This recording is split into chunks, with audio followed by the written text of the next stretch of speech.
For Mott, spying on the writer on the ferry had been a disappointment.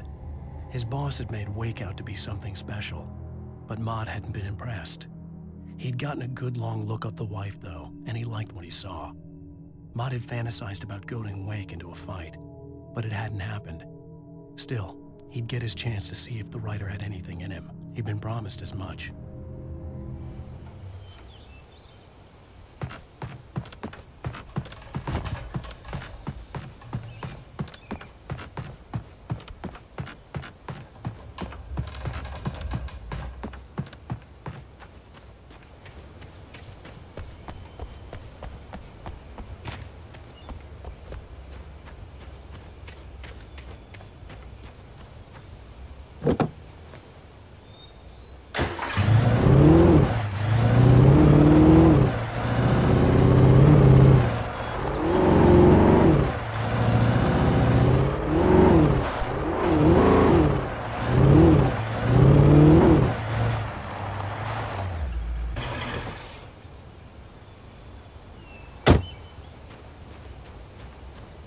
I was early. I was supposed to meet the kidnapper at noon in the main building. The coal mine was quiet. It was a museum now.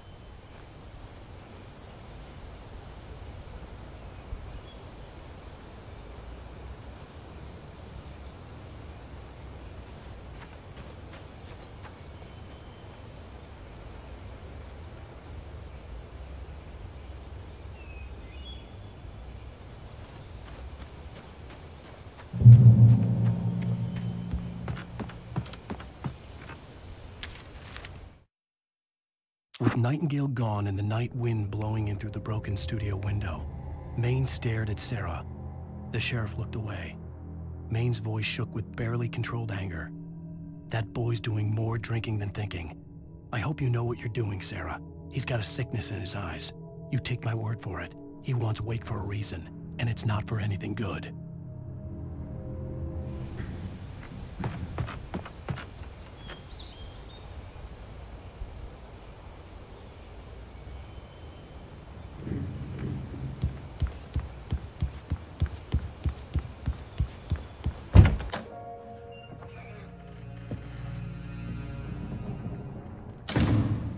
I didn't want to go outside. Cops had to be looking for me. The noon sun turned the place into a sauna. The day dragged on. Different scenarios ran through my mind. Ways of how I'd torture the kidnapper to get Alice back. Or the different horrible things he could have done to her. I imagined her dead. I had no way of knowing she was still alive. It was killing me. I was running on blind hope. It was all a waste of time. The bastard never showed up.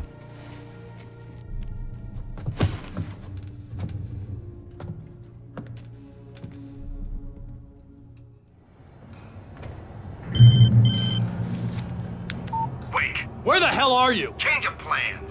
You know where Mirror Peak is? It's a big mountain north of where you are. You follow the path from the mine, you can't miss it. There's a lookout point there. I'll be waiting. I'm through being jerked around by you. You want to see your wife alive? Because if you do, you better watch what you say to me. Do we understand each other? I want to talk to Alice. Yeah, and I want the manuscript. Don't keep me waiting, Wake. Hello? Hello! Ah! I'm gonna kill him! I had to get to Mirror Peak.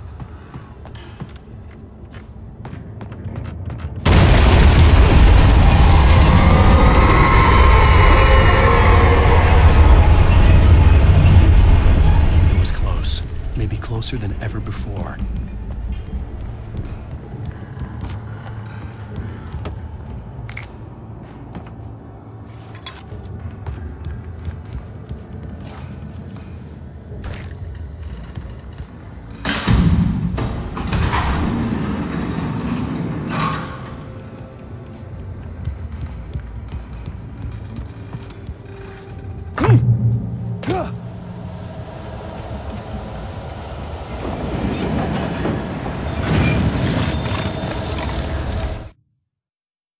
When Thomas Zane fell for Barbara Jagger, it happened fast.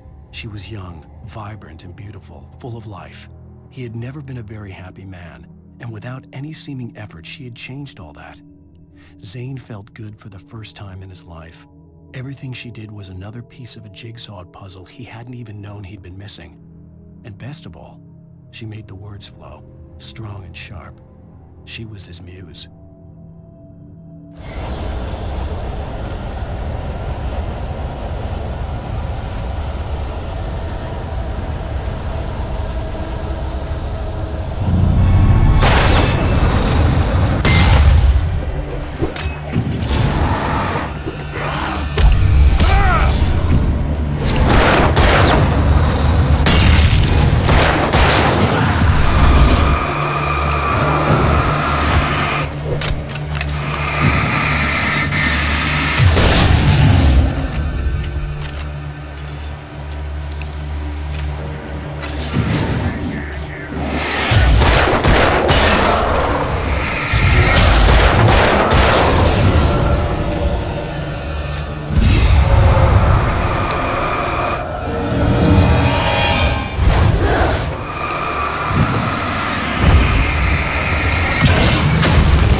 The only way to reach the hillside ahead was to go through the building. I had to find a way to avoid electrocution.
Some of the taken retained echoes of their former selves, but these were just the nerve twitches of a dead thing.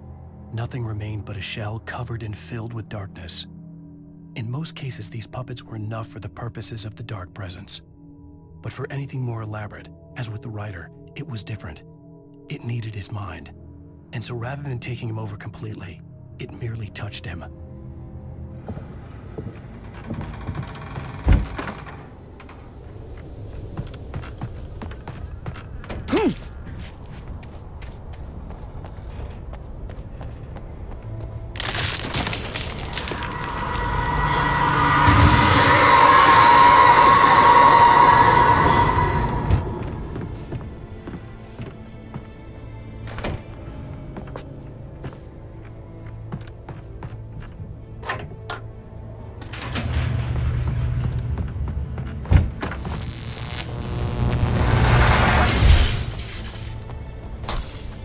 There was no way the flashbang grenades were standard power company equipment.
I stared through the bars of the jail cell. Barry stood behind me, swaying on his feet, looking as ill as I felt. Agent Nightingale stood on the other side of the bars with Sheriff Breaker. Nightingale had a stack of manuscript pages in his hand. He seemed unhinged as he gloated. "Well, I've got you now, Raymond Chandler. It's all here, all the evidence, including conspiracy to murder a federal agent."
I had no real plan.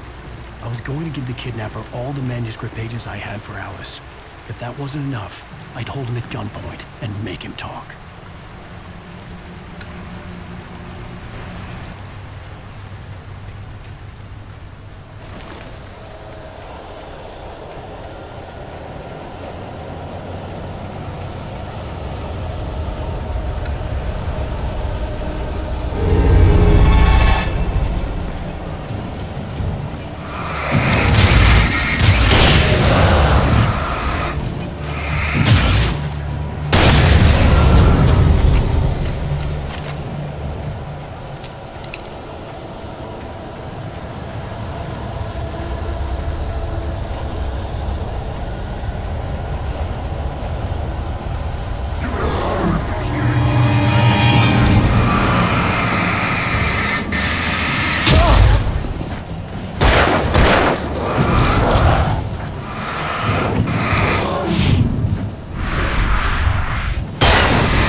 The dark presence was moving ahead of me in the same direction I was going. A cold feeling settled itself in the pit of my stomach.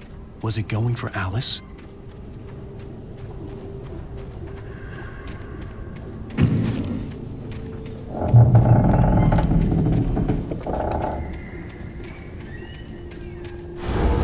The graveyard shift may cause cancer.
The place was dead, a ghost town.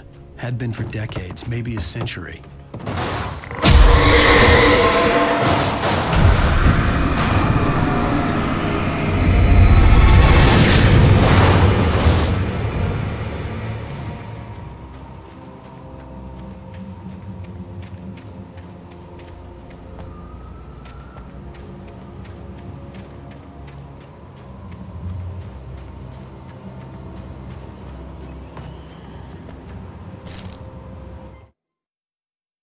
Things were never as simple in real life as in fiction. I had lost count of the times I had wished there'd be a clear reason for my writer's block. Something to fight, something to lash out on. There wasn't. I was filled with doubt. I was nothing like the hero in my books. Alex Casey had gone through his life with single-minded determination, never wavering from his goal. Even now, I was angry at myself, angry at Alice, angry at Barry. I was fumbling and I had no plan.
Anything outside of writing is a struggle.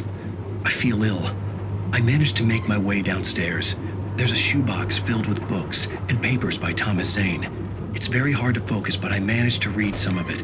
He's a poet, and a good one.